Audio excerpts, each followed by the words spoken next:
تو جی، ایران کی طرف سے ایک بہت ہی واضح پیغام آیا ہے، اور یہ کوئی ہلکی پھلکی بات نہیں ہے۔ آئیے ذرا گہرائی میں جا کر دیکھتے ہیں کہ آخر یہ انتباہات اتنے سنگین کیوں ہیں اور ان کا اصل مطلب کیا نکلتا ہے۔ بس یہ ایک جملہ ہی ایران کی پوری پوزیشن کو سمجھا دیتا ہے۔ اس میں کوئی لچک نہیں، کوئی اگر مگر نہیں، صرف ایک سخت اور دو ٹوک پیغام ہے۔ تو اس سخت پیغام کے پیچھے اصل میں ہے کیا؟ سب سے پہلی بات تو یہ ہے کہ ایران نے باضابطہ طور پر مکمل تیاری کا اعلان کر دیا ہے۔ اور یہ سمجھنا ضروری ہے کہ یہ کوئی آدھی ادھوری تیاری نہیں ہو رہی۔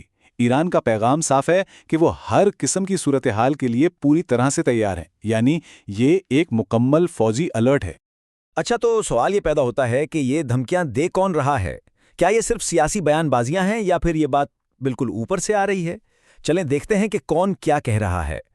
پہلے تو ہے ایرو اسپیس کمانڈر موسوی، جن کا کہنا ہے کہ ان کی فورس تیاری کے عروج پر ہے، یعنی یہ صرف تیار ہونے کی بات نہیں، یہ ایک طرح سے اپنی طاقت کے عروج پر ہونے کا اعلان ہے۔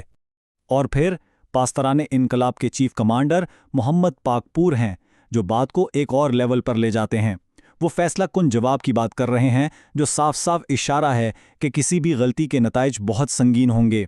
تو دیکھیں، ہمارے پاس دو بہت بڑے نام ہیں۔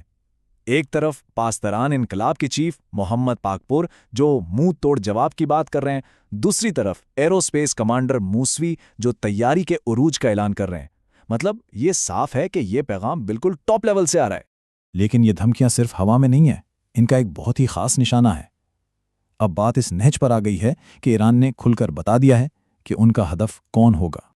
تو آخر یہ ساری بات جا کہاں رہی ہے؟ اگر کوئی حملہ ہوا تو ایران کا یہ منہ توڑ جواب آخر ہوگا کیا؟ کیسا نظر آئے گا؟ جواب بالکل سیدھا اور صاف ہے۔ خطے میں جو امریکی فوجی اڈے ہیں، ان کو نشانہ بنانا۔ اب یہ ایک ایسی دھمکی ہے جو نہ صرف ٹینشن کو بڑھاتی ہے، بلکہ پورے خطے کو ایک بہت ہی خطرناک موڑ پر لے آتی ہے۔ اور یہ بات بھی یاد رکھنے والی ہے کہ یہ دھمکی کسی چھوٹے موٹے اہلکار نے نہیں دی، یہ ایک بہت ہی سینئر ایرانی عہدیدار کی طرف سے آئی ہے، جس سے اس کی اہمیت اور بھی بڑھ جاتی ہے۔ تو ایران صرف دھمکیاں ہی نہیں دے رہا، وہ ایک اور کام بھی کر رہا ہے، اور وہ ہے صورتحال پر گہری نظر رکھنا۔ یعنی فوجی تیاری تو ہے ہی، ساتھ میں وہ مسلسل چوکنا بھی ہیں۔ اس کا مطلب یہ ہے کہ معاملہ صرف فوج تک محدود نہیں، ان کے سفارتی اور انٹیلیجنس کے جو ذرائع ہیں نا، وہ بھی پوری طرح سے ایکٹیو ہیں۔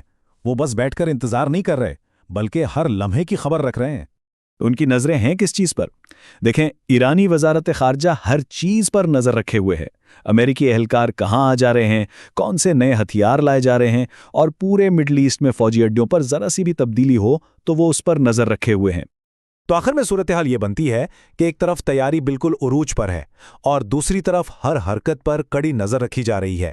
سوال اب یہ ہے کہ جب دونوں طرف اتنی زیادہ الرٹنس ہو تو اس خطرناک کھیل کا اگلا موڑ کیا ہوگا؟